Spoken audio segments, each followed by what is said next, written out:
A proud history of Canadian whiskey. In 1858, an icon is born. What is Canadian whiskey? Canadian whiskey is aged at least 3 years in charred oak casks, has only natural flavors, and is crowned with a Canadian strip stamp of authenticity.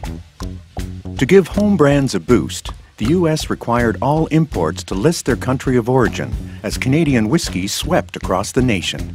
In 1882, Hiram Walker adds the word Canadian, and club whiskey becomes known as Canadian Club.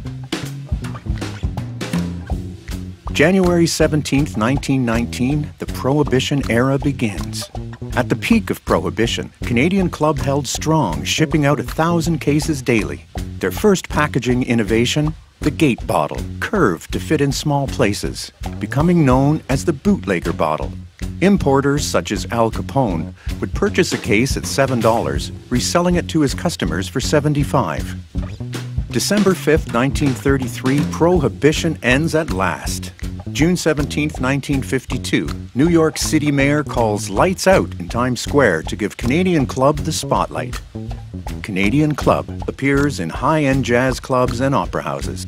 CC is the essential ingredient in the classic Millionaire's Manhattan.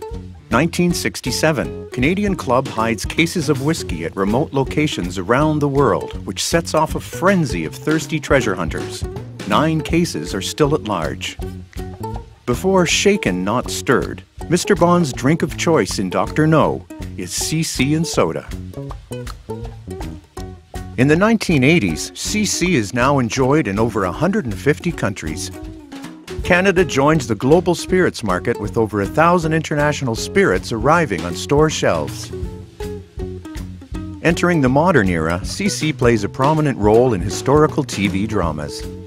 A Canadian whiskey renaissance begins, introducing CC Mixed and Ready Cola and Ginger Ale.